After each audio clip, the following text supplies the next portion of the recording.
مولاي صل وسلم دائما أبدا على حبيبك خير الخلق كلهم مولاي صل. Assalamu alaikum mes frères et sœurs.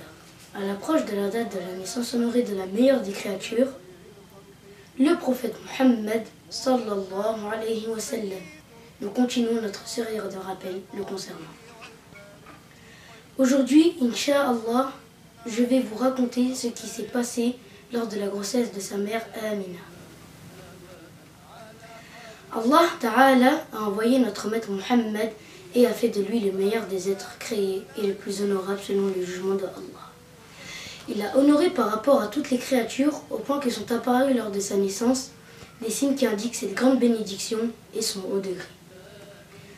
L'un des savants qui ont composé des ouvrages au sujet de sa naissance rapporte que Amina, la fille de Wahb, est tombée enceinte du messager de Allah l'après-midi du vendredi de la première nuit de Rajab. Son épouse s'appelait Abdullah, fils d'Abdul Muttalib. Lorsqu'elle est tombée enceinte de lui, on voyait les oiseaux qui voletaient autour d'elle par honneur de celui qu'elle portait en elle. Et lorsqu'elle voulait puiser de l'eau, l'eau montait jusqu'à elle par honneur pour le messager de Allah. Amina, la mère de notre bien-aimé, a fait un très beau rêve que je vais vous raconter. Ce rêve annonçait le haut degré du prophète Mohammed sallallahu alayhi wa sallam. Amina a dit: j'entendais le tasbih des anges autour de moi et j'ai entendu quelqu'un dire: voici le maître des messagers. Or, j'ai vu dans le rêve un arbre qui portait des étoiles. Parmi elles, il y avait une étoile plus éclatante de lumière que toutes les autres. Alors que je le regardais, contemplant sa lumière et son scintillement, elle est tombée sur mes genoux. Et j'ai entendu une voix me dire: voici le prophète, le maître des messagers. Puis un ange est venu à moi et m'a annoncé: tu es enceinte du meilleur des messagers et du maître des croyants. Je me suis réveillée et j'ai raconté ce que j'avais vu à mon époux. Il m'a dit: allons voir Khalifa ibn Attab, il t'expliquera ce rêve. Nous sommes partis le voir et je lui ai raconté ce que j'avais vu. Il m'a dit: l'arbre est Ibrahim al-Khalil, c'est-à-dire le prophète Abraham, et les étoiles sont les prophètes parmi ses descendants. Quant à l'étoile qui scintille et qui est le plus lumineuse, elle est le prophète qui apparaîtra à cette époque, qui détruira les idoles et qui adorera celui qui est tout miséricordieux. Et le fait que cette étoile soit tombée sur tes genoux signifie que tu vas accoucher de lui. Sa nouvelle se propagera de l'Orient à l'Occident. Fin de citation.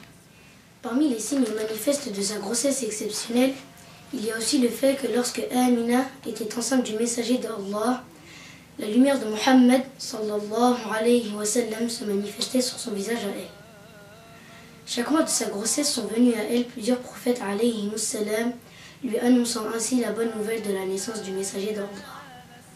Elle a vu le premier mois le prophète Adam, le deuxième mois le prophète Seth, Shith, le troisième mois le prophète Enoch, Idris, le quatrième mois le prophète Noé, Nuh, le cinquième mois le prophète Hud, le sixième mois elle a vu le prophète Abraham, Ibrahim, le septième mois elle a vu notre maître Ismaël, Ismaïl.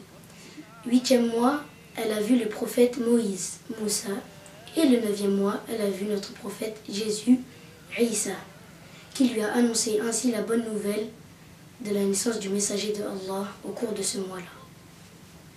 Ainsi, la grossesse de Amina, la mère du prophète Mohammed sallallahu alayhi wa sallam, fut tout à fait exceptionnelle. Nous continuerons, Inch'Allah, à parler de la naissance honorée de Mohammed sallallahu alayhi wa sallam dans nos prochains rappels. Barakallahu fikum, wassalamu alaykum. نفسي فداء أحبتي فوصالهم ثمن تباع به النفوس وتشترى